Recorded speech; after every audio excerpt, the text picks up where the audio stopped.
Chapter 1: The Quiet Exit. Russel Grant didn't know how long he stood across the street from the restaurant before the realization settled into his bones. Long enough for the hostess to laugh at something the man across from his wife said. Long enough for his wife, still legally his wife, to tilt her head the way she always did when she wanted to look engaged, interested, chosen.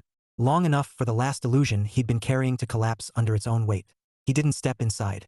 He didn't raise his voice. He didn't take out his phone and document the moment like a prosecutor collecting evidence. He simply watched until he understood that what he was seeing didn't require confirmation. She was on a date. Not a misunderstanding.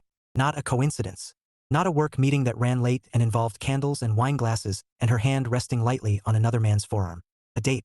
The thing that surprised him most wasn't the betrayal itself. It was how quickly the anger burned through him and left something colder behind. He waited for the explosion everyone always talked about. The cinematic moment where a man storms in, flips a table, demands answers. He felt none of that. What he felt was clarity so sharp it bordered on pain. 22 months. That was how long they'd been married. Not long enough to build a lifetime, but long enough that he'd believed in it. Long enough that he'd defended her in conversations where friends hinted she was self-involved. Long enough that he'd dismissed his own discomfort as insecurity instead of intuition. He didn't know if she'd ever been faithful. That question surfaced briefly, then drifted away. The answer wouldn't change anything. What devastated him wasn't losing her. It was losing the version of himself who believed loyalty was assumed and love was a safe place. He turned and walked away before the check arrived at their table. That was the moment his marriage ended. Not in a courtroom. Not during the arguments that followed. Right there on a sidewalk, with traffic passing and neon lights flickering on as if nothing in the world had shifted. The divorce was ugly, though not for the reasons people assumed. Russel didn't beg. He didn't negotiate. He didn't attempt reconciliation or dramatic ultimatums. He simply left. That, apparently, was unforgivable. She couldn't understand how he could walk away from her. Not the betrayal, her. As if the relationship were a stage and she was the lead role he'd abandoned mid-performance. The ego involved was breathtaking. "You're really just done?" she asked during one of the final conversations, eyes wide with disbelief rather than remorse. "Yes, that's it. That's enough." She kept waiting for him to come back. To rage. To demand apologies. To orbit her emotionally even in separation. He gave her nothing. Silence, he'd learned, was the only language that didn't invite manipulation. It reminded him of something from childhood. A sign at the public zoo, posted near the bear enclosure. He'd been maybe 8 years old when his father lifted him so he could read it. "Don't feed the animals." At the time, he'd laughed. Now he understood. People who betray you are animals, and their food is drama. He stopped feeding them. After the divorce papers were signed, his family rallied around him in the way families do when they don't know what else to do. There were dinners he didn't ask for. Conversations that started with, "You're handling this so well," and ended with advice he hadn't requested. His mother watched him carefully, like he might crack if she looked away too long. "You don't talk about it?" she said one evening while he helped her clear the table. "There's nothing left to say." "That's not healthy, Russell." He smiled mildly. "I'm not unhealthy. I'm done." She didn't like that answer. Neither did his sister, who accused him of becoming cold when he declined a group therapy suggestion disguised as brunch. But Russell didn't feel cold. He felt edited. The parts of himself that bent too easily had been cut away. The man who overextended, overexplained, overforgave, gone. In his place was someone quieter. Someone who asked a simple question before making decisions now.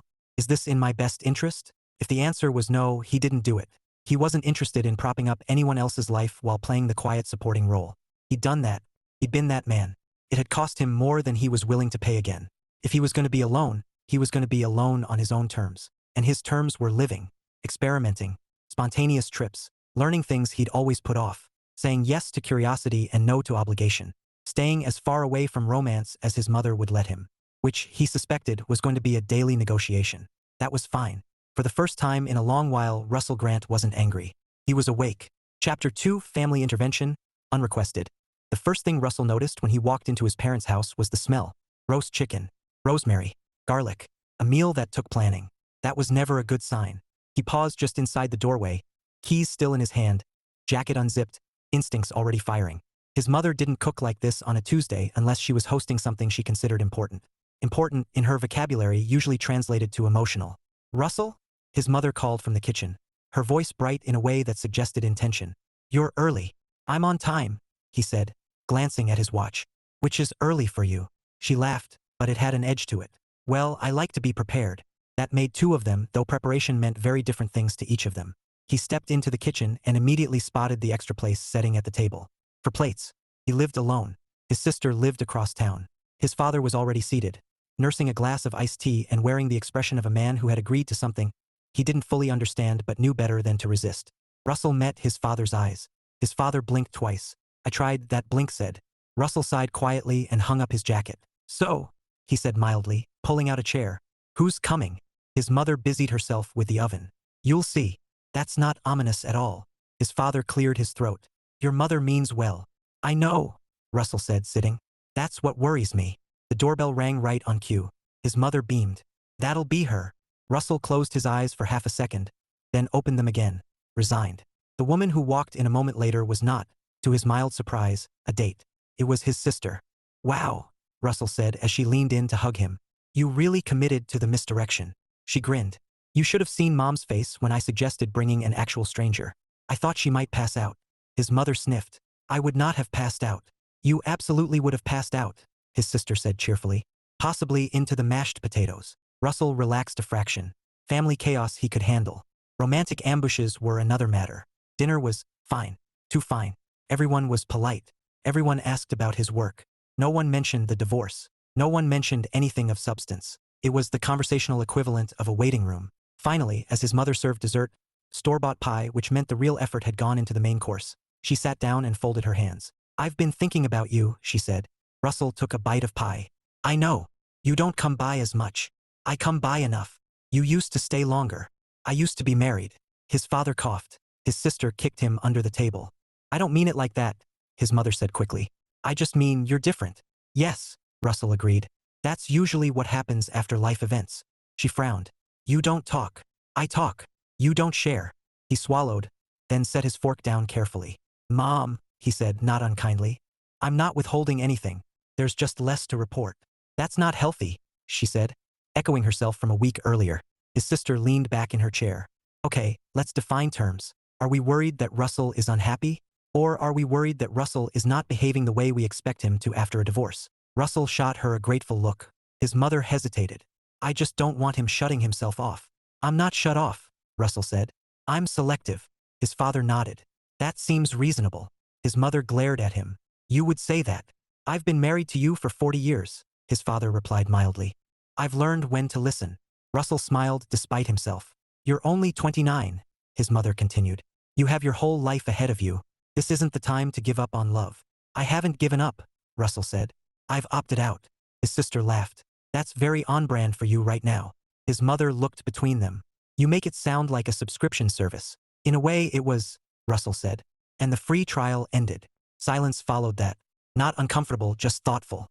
"I just don't want you to become bitter," his mother said softly. Russell met her eyes. "I'm not bitter," he said. "I'm accurate." That landed. His father shifted. "Son, are you lonely?" Russell considered the question honestly. "No," he said. "Sometimes I'm alone." "That's not the same thing." His sister studied him for a moment. "You know Mom's going to try to fix this anyway, right?" "I'm counting on it," Russell said. "Gives me something to dodge." His mother sighed, exasperated but smiling despite herself. "I only want you happy." "I am," he said, and realized as he said it that it was true. "Just not the way you imagined." She reached across the table and squeezed his hand. "I suppose," she said reluctantly, "I can live with that, for now." Russell squeezed back. That night, driving home, he felt something he hadn't expected. Relief. Not because the conversation had gone well, it hadn't, not entirely, but because he hadn't bent. He hadn't reassured anyone at the expense of himself. He hadn't promised growth on someone else's timeline. He'd held his ground without hardening. That felt like progress. And for the first time since the divorce, Russell Grant allowed himself a small, quiet smile at the thought that maybe, just maybe, he was learning how to live this new life exactly the way it was meant to be lived. Chapter 3, The Experiment Phase. Russell signed up for the pottery class on a Thursday night because it was raining, his fridge was empty, and the streaming service algorithm had run out of ways to pretend it knew him. He didn't think of it as a cry for help. He thought of it as an experiment. The studio sat in a converted warehouse with tall windows and a hand-painted sign that read mud and method. Inside, the air smelled like wet clay and coffee that had been reheated one too many times. A dozen wheels were arranged in a loose circle, each paired with a stool that looked less supportive than advertised. Russell checked in with the instructor, a woman with gray-streaked hair and the calm authority of someone who had watched many people ruin perfectly good lumps of earth. "First time?" she asked. "Is it that obvious?" She smiled. "You're wearing nice shoes." He looked down at his sneakers. "I thought they were casual." "They're optimistic," she said, handing him an apron. "Take a seat anywhere." He chose a wheel near the end, far enough from the center to avoid conversation but close enough to observe. That was his new sweet spot in most situations. The class filled in slowly. Couples, friends. One guy who looked like he'd been dragged there under threat. Russell noticed he wasn't the only solo attendee, which helped. Then someone took the empty seat beside him. She dropped her bag on the floor, tied her hair up without looking at him, and immediately spun her will like she'd done this before. "Do not," she said. "Let them talk you into centering the clay too aggressively." He blinked. "I don't know what that means." She glanced over, eyes sharp and amused. "You're about to. They make it sound like a battle. It's more like a negotiation." Russell smiled despite himself. "I'm Russell." "Clara," she said. "You look like you're here for reasons." "That bad, huh?" "That interesting," she corrected. "There's a difference." The instructor began explaining technique, hands moving in slow, deliberate arcs. Russell tried to follow along, but the clay had other plans. It wobbled. It leaned. It collapsed like a poorly supported argument. He exhaled. "I think mine's broken." Clara leaned over. "It's not broken. It's offended." He laughed. A real one, surprised by the sound of it. "Any advice?" "Loosen your grip," she said. "You're trying to control it instead of listening to it." "That feels personal." "It should," she said, then went back to her own wheel. They worked in companionable silence for a few minutes, the rhythmic hum of the wheels filling the space. Russell found that if he relaxed, really relaxed, the clay responded. It didn't become a masterpiece, but it stood, upright, functional. When the instructor called time, Russell looked at his lopsided bowl with something like pride. Clara tilted her head. "It's honest. I was going for useful," he said. "Ambitious." They cleaned up together at the sink, clay swirling down the drain. "So," Clara said, drying her hands, "what's the experiment?" He hesitated, then shrugged. "Saying yes to things I wouldn't have before." "Ah," she said. "Post something." "Post-marriage," he replied. Not defensive, just factual. She nodded once. "That'll do it." They parted without exchanging numbers. No lingering. No expectation.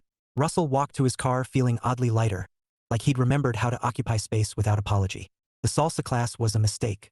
Not because of the dancing, though that was humbling, but because it required proximity and trust with strangers who smelled aggressively of cologne and optimism. "Relax your shoulders," the instructor said, clapping to the beat. "Feel the music." Russell felt panic.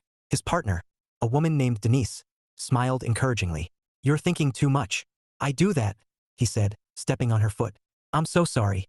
She laughed it off, but by the end of the class, Russell's shirt was damp and his confidence had taken a minor hit. Still, he stayed through the cool-down. He was committed to the experiment, even when it involved humiliation.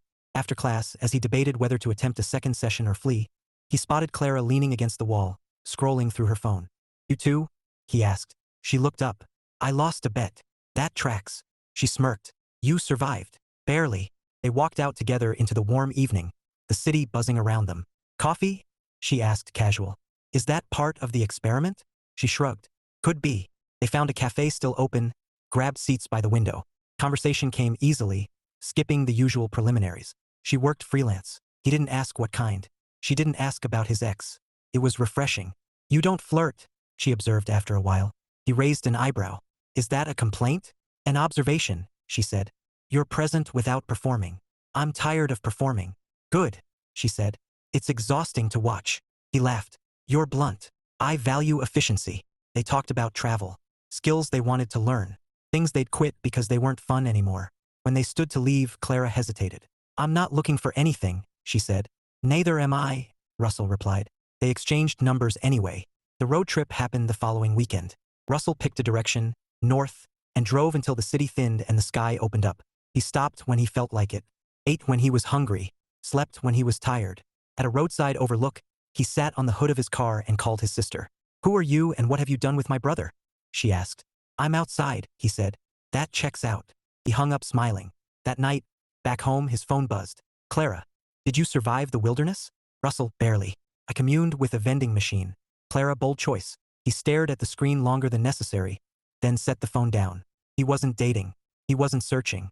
But he was awake to the possibility that life could surprise him without demanding anything in return. And for now, that was enough. Chapter 4: The Rule Breaker. Russell didn't notice he was breaking his own rules until Clara pointed it out. They were standing in line at a food truck festival on a Saturday afternoon, the kind of event he normally avoided because it involved crowds, indecision, and people who treated artisanal ketchup like a personality trait. He was there because Clara had texted him that morning, "There's a place doing empanadas that might change your worldview," and because, without thinking too hard about it, he'd said yes. He was 3 yes deep now. "Are you aware?" Clara said, scanning the chalkboard menu. That you're doing a lot of things you claim not to do? Russell raised an eyebrow. Such as crowds, small talk, standing in line voluntarily. She glanced at him. Spontaneous plans. I like empanadas, he said. She smiled. You like me. He considered deflecting. It would have been easy. A joke. A non-answer. He'd become very good at those. Instead, he said, I like how easy this is. Her smile softened, just slightly. Careful. That's a gateway statement. They ordered, found a patch of grass away from the densest cluster of people, and sat. Russell watched her take the first bite, the way she closed her eyes briefly like she was assessing the moment for honesty. Well? He asked. She nodded. Worldview adjusted. They ate in comfortable silence for a minute. Russell realized he wasn't monitoring the interaction the way he usually did, checking for expectations, anticipating emotional labor. He was just there. So what's the rule you're breaking today? Clara asked. He wiped his hands on a napkin. I don't do romantic trajectories. She laughed. You make it sound like a ski slope. I don't like momentum I didn't choose. That's fair, she said. But you're choosing this. He nodded. I am.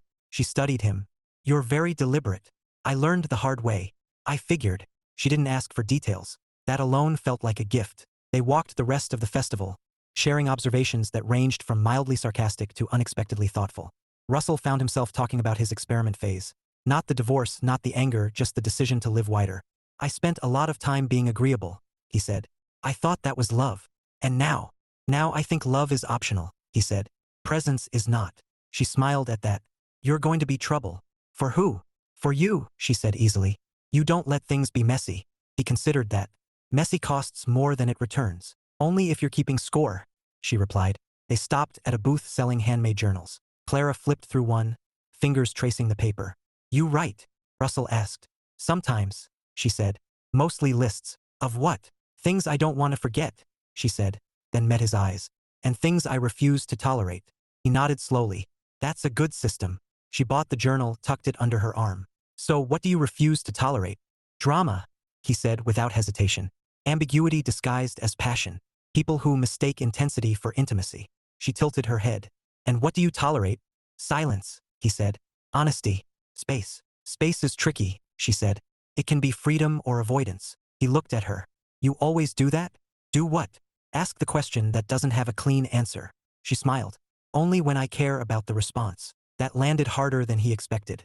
They ended the afternoon at a used bookstore tucked between a laundromat and a nail salon. Russell wandered the aisles while Clara headed straight for the philosophy section. You don't read fiction? He asked, holding up a novel with a cracked spine. I do, she said. I just like knowing what people think is true. She pulled a book off the shelf and flipped through it. What about you? She asked. What do you think is true now? Russell leaned against a shelf, considering. I think trust should be built, he said. Not assumed. She nodded. Agreed. I think forgiveness is personal, he continued. Not performative. Also agreed. And I think love shouldn't require self-erasure. She looked at him for a long moment. Okay, she said. Now you're officially interesting. They checked out, stepped back into the late afternoon light. The day had slipped by without announcement, and Russell felt that subtle pull, the one that suggested this could become something with expectations. He slowed. I need to say something, he said.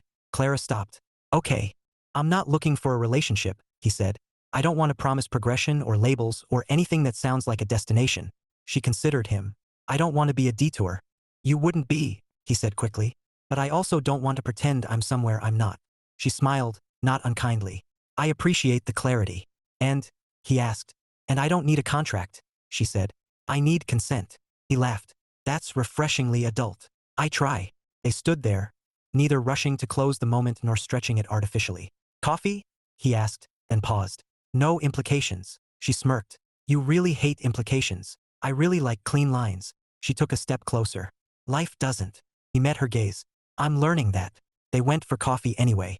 Later, at home, Russell sat on his couch, shoes kicked off, phone face down on the table. His apartment felt different now, not empty but open. He realized something then, quietly, without panic. He wasn't guarding himself from hurt anymore. He was choosing when to open the gate. And Clara, whether she knew it or not, had found the latch. Chapter 5, The Almost. The call came on a Tuesday afternoon, which annoyed Russell more than the call itself. Tuesdays were neutral. Tuesdays were for work, for routine, for the quiet competence he'd rebuilt his life around. Drama, he believed, preferred weekends. It liked an audience. His phone buzzed while he was reviewing a spreadsheet he actually enjoyed. A small but meaningful victory in his post-marriage life. Unknown number. He let it ring. The voicemail notification appeared a moment later. He didn't listen to it right away. He finished his task first, closed the document, then leaned back in his chair and stared at the ceiling. Don't feed the animals. He tapped play. Russell, it's me. I know you probably won't answer, but I just wanted to talk. There's been a lot of misunderstanding, and I think we should clear the air. Call me back. Her voice was exactly as he remembered. Controlled. Soft in a way that suggested vulnerability while never quite committing to it. He deleted the message without responding. That should have been the end of it. It wasn't. He told Clara about it that evening, though not with intention. It slipped out while they were cooking together in his apartment, navigating around each other with the tentative ease of people who hadn't defined what they were but were aware they were sharing space differently now. Clara was chopping vegetables, focused, efficient. Russell leaned against the counter, sipping a beer. My ex called today, he said casual. Clara didn't stop chopping. How do you feel about that? Uninterested. She glanced at him. That was fast. I've had practice. She nodded, went back to her task. Did you call her back? No. Good, she said simply. He smiled. You didn't ask why. I don't need to, she replied. Silence is a decision. That was one of the things Russell liked about her. She didn't mistake restraint for avoidance. She understood that not every open door deserved exploration. Dinner was easy. Laughter. Music playing low in the background. At one point, Clara leaned against him while reaching for a spice, and Russell felt the unmistakable shift, the moment when proximity stopped being incidental. He didn't pull away. Later, they sat on the couch, legs tangled loosely, a movie playing that neither of them was watching. This feels like something, Clara said after a while. Russell didn't answer immediately. He wasn't panicking. He wasn't afraid. But he felt the familiar tightening, the sense that if he named this, it would require maintenance, explanation, emotional labor he wasn't sure he wanted to sign up for. It feels like now, he said carefully. She turned to look at him. That's a very precise answer. I'm trying not to lie. I appreciate that, she said. But now doesn't exist in isolation. He exhaled. I don't know how to do this without losing myself again. That's an assumption, she said gently. Not a certainty. He met her eyes. It was last time. She didn't argue. She just nodded. That makes sense, she said. But I need to know something. Okay. Are you pulling back because of me? She asked. Or because of her? The question landed cleanly. No accusation. No pressure. Just truth-seeking. Russell stood up. Not abruptly. Not angrily. Just removed himself from the couch, from the moment. I need some air, he said. Clara watched him, expression unreadable. That answers it. He grabbed his jacket and left before she could say anything else. The silence afterward was immediate and absolute. Russell didn't text. Clara didn't either. He told himself this was the correct outcome. He'd recognized the pattern early. He'd stepped back before expectations solidified. He'd protected his boundaries. So why did his apartment feel emptier than it had months ago? He distracted himself with motion. Work. The gym. A weekend hike that should have been restorative but felt hollow. On Sunday afternoon, his sister stopped by unannounced. You look like you're thinking too much again, she said, kicking off her shoes. I'm fine. She raised an eyebrow. You said that before you got married, too. He snorted. Low blow. Deserved, she said, settling onto the couch. Mom says you've been quieter. That's impressive, considering I've always been quiet. You know what I mean, she said. You had color again. Now you look grayscale. Russell rubbed his face. I didn't do anything wrong. I didn't say you did. I didn't feed the drama. Was it drama? She asked. Or was it vulnerability? He hesitated. She leaned forward. You can't starve everything just because some things bite. That night, Russell lay awake replaying the moment he'd stood up and walked out. The look on Clara's face, not hurt exactly, but closed. Like a door he'd helped her build and then refused to walk through. The next morning, he found himself outside Mud and Method without remembering deciding to go there. Clara's car wasn't there. He sat in his own car for a long time, hands on the steering wheel, heart doing something inconvenient and loud. Finally, he texted.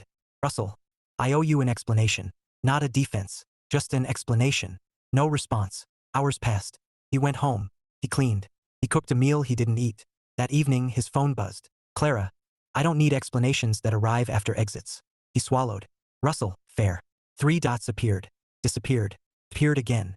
Clara, I liked you because you were present. Not because you were careful. Russell, I'm still present. Clara, no. You're managing. That hurt because it was accurate. Russell, I don't know how to do this without losing myself. This time, the dots stayed longer. Clara, then maybe you need to redefine what losing yourself actually means. The conversation ended there. No resolution. No reconciliation. Russell set the phone down and stared at the wall. He realized something then. Slowly. Painfully. Silence had protected him from chaos. but it had also cost him connection. And for the first time since the divorce, Russell Grant wondered, not if he'd done the right thing, but if he'd done the easy thing and mistaken it for strength. Chapter 6, Feeding the Wrong Thing. Russell discovered the problem on a Wednesday morning while reorganizing his kitchen for no reason other than the fact that everything already made sense. That should have been satisfying. Instead, it felt sterile. He lined up his mugs by size. He adjusted the labels on his spice jars so they faced forward. He stood back, hands on his hips, and felt nothing resembling accomplishment. Silence, he was beginning to realize, could be overapplied. He checked his phone, no new messages, and placed it face down on the counter like it might contaminate the room with possibility. That was when the thought arrived, uninvited and inconvenient. What if I'm not starving the drama? What if I'm starving myself? He shook his head, annoyed at the question, and grabbed his keys. The grocery store was busier than usual, carts clogging aisles, people negotiating space with the quiet hostility of those who believed they had somewhere better to be. Russell moved efficiently. List, route, no wandering. He was halfway through produce when he heard his name. Not called, not shouted, spoken. Russell. He stopped. There were 1,000 ways to respond. He chose none of them immediately. He turned slowly. His ex-wife stood a few feet away, holding a bag of apples like a prop. She looked the same, immaculate, composed, the kind of woman who curated her public image like a portfolio. For a moment, neither of them spoke. "Hi," she said finally. "Hi," he replied. A clean exchange. No sparks. No heat. "I've tried calling," she said. "I know. You didn't respond." "No." She exhaled. A sound meant to suggest patience. "We can't just pretend we don't exist to each other." "We can," he said calmly. "We're doing it right now." Her eyes flashed. "You always do this." "Do what?" "Disappear when things get uncomfortable." He almost laughed. Almost. "This isn't discomfort," he said. "This is a boundary." She scoffed. "You think silence makes you noble. I think it makes me sane." People were beginning to glance their way. Russell noticed and stepped aside, clearing the aisle. "I hope you're happy," she said. The words sharpened just enough to cut. "I am," he replied, and meant it. She studied him, searching for something, regret, longing, validation. She found none. "Good," she said stiffly, and walked away. Russell stood there for a moment longer, then continued shopping. His hands were steady, his pulse normal. The zoo sign still worked. So why did he feel hollow? That afternoon he went to Mud and Method. Not for a class, just to sit, to watch the wheels spin, to remind himself that some things responded better to patience than pressure. The instructor recognized him immediately. "Back for more negotiations?" she asked. "Something like that."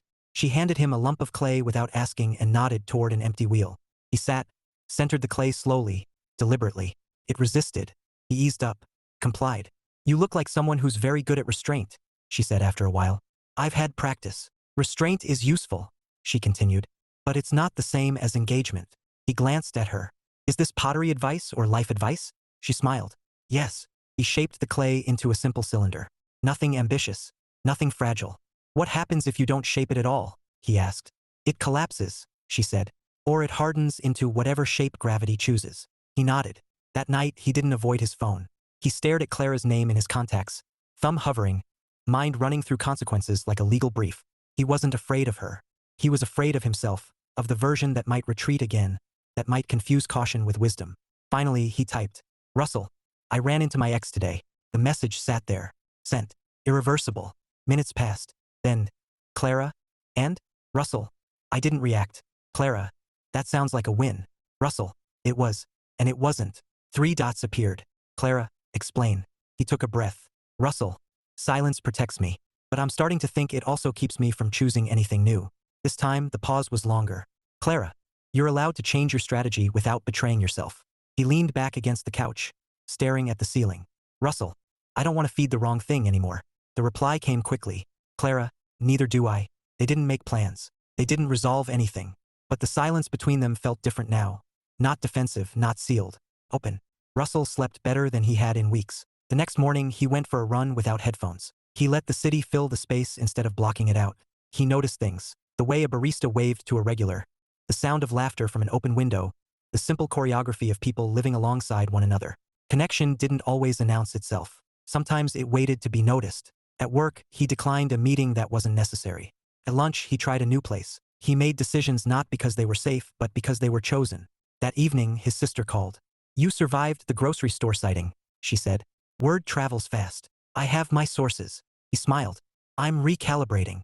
"Good," she said. "Just don't overcorrect." "I won't," he said. "I'm done starving."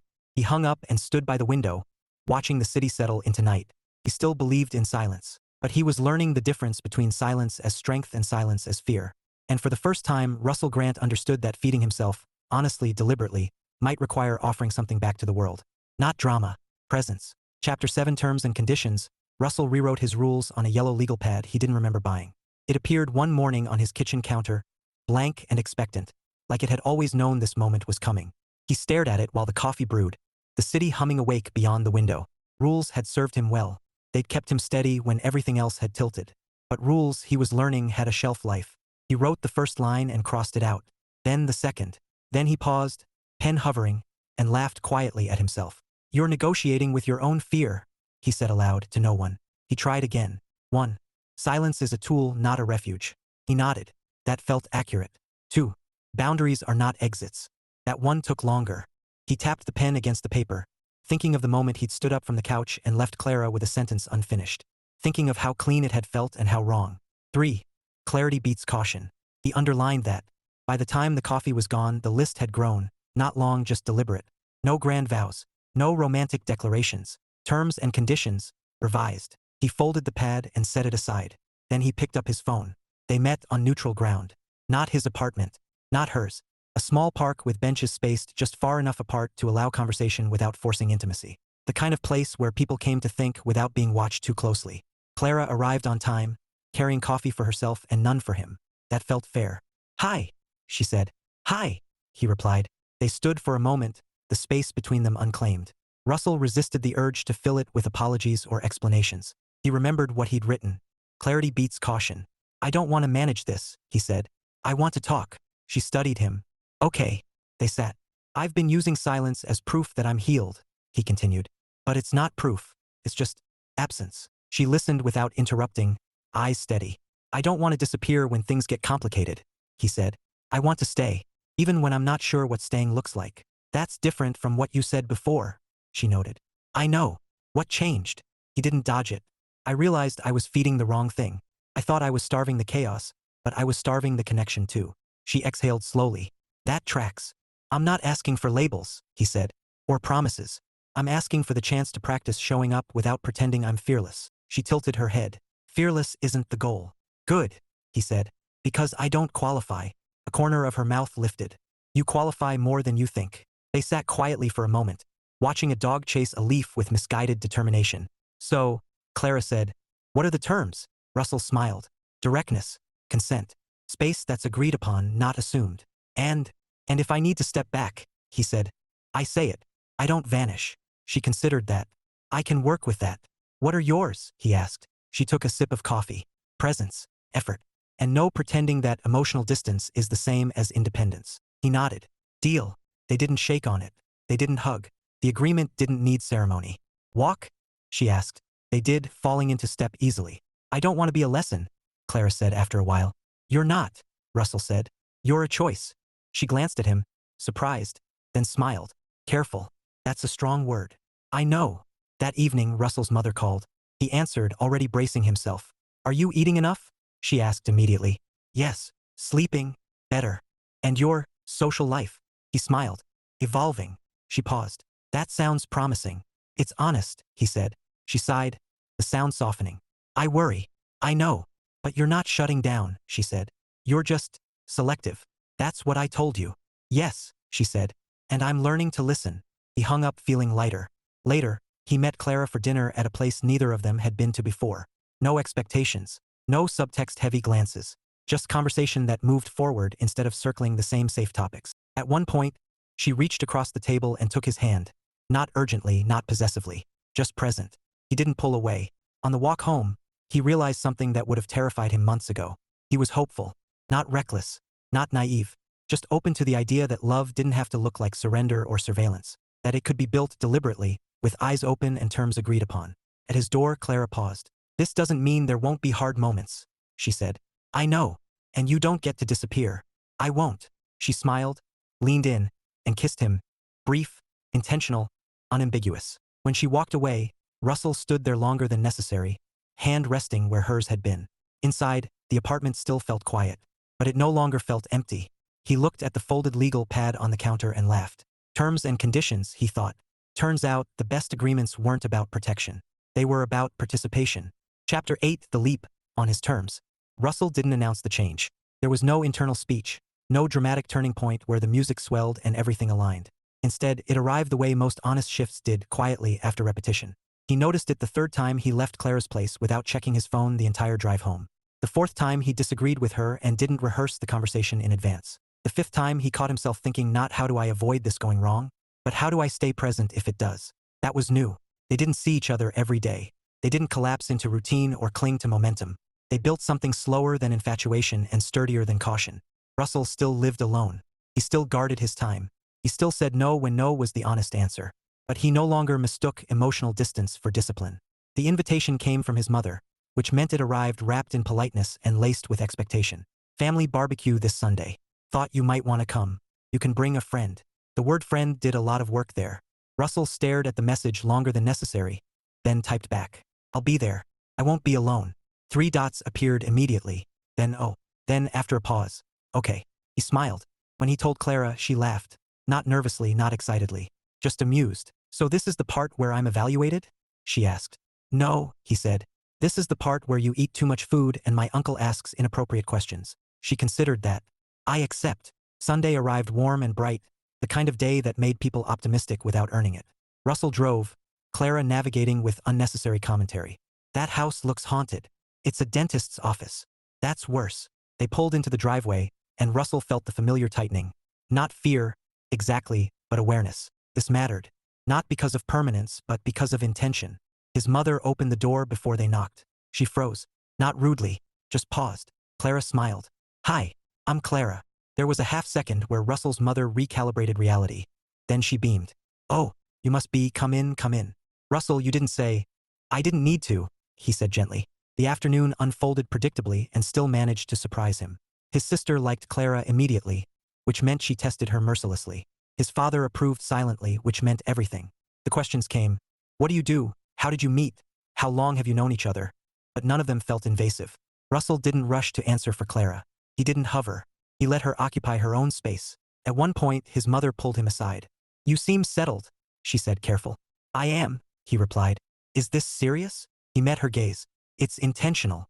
She nodded, accepting the answer for what it was instead of what she wished it might be. Later, as they sat on the back steps watching the sun dip low, Clara leaned against him. You did well, she said. So did you. She smiled. Your family is thorough. He laughed. That's generous. On the drive home, the city lights blurred softly through the windshield. You okay? She asked. Yeah, he said, then paused. Better than okay. The ex showed up again 2 weeks later. Not in person. Not dramatically. An email. Short. Polished. Carefully neutral. I've been doing a lot of thinking. I hope you're well. If you ever want to talk, I'm open. Russell read it once. Then again. Then he closed the laptop. He didn't feel tempted. He didn't feel vindicated. He felt it done. That evening, he told Clara. Do you want to respond? She asked. No. Why not? He considered it. Because silence isn't avoidance anymore. It's closure. She nodded. Good answer. He deleted the email. Nothing bad happened. The leap wasn't a confession or a declaration. It happened on a Wednesday night while they were cooking, burning garlic slightly, music playing too low to dance to. Clara was leaning against the counter, watching him with that expression he'd learned meant she was about to say something that mattered. I don't need guarantees, she said. But I need to know you're not halfway out the door. He set the spoon down. I'm here, he said. That's present tense. It's also a choice, he replied. I choose you, not because I'm afraid of being alone. Because I'm not. She searched his face, then nodded. Okay, she said. Then I choose you too. They didn't rush it. They didn't make promises about forever or pretend certainty was required. They kissed, slower this time, deeper. Later, lying side by side, Russell stared at the ceiling and felt something unfamiliar settle in his chest. Not infatuation. Not fear. Trust built deliberately. Weeks passed. Life continued. Russell still went to pottery class. Still ran without headphones. Still kept his legal pad tucked away. Not as a warning, but as a reminder. One evening, he found himself at the zoo with Clara, of all places. A spontaneous decision. No symbolism intended. They stopped near the bear enclosure. A sign hung on the railing. Don't feed the animals. Clara laughed. That feels on the nose. Russell smiled. It taught me something important. She looked at him. What's that? Feed what feeds you back, he said. She took his hand. He didn't let go. Russel Grant was still cautious, still deliberate, still uninterested in drama. But he was no longer hiding behind silence. He had learned the difference between starving chaos and starving himself, and he chose, finally, to live in the space where connection didn't require surrender, and love didn't demand blindness. If he was going to leap, it would be on his own terms. And this time, he wasn't jumping alone.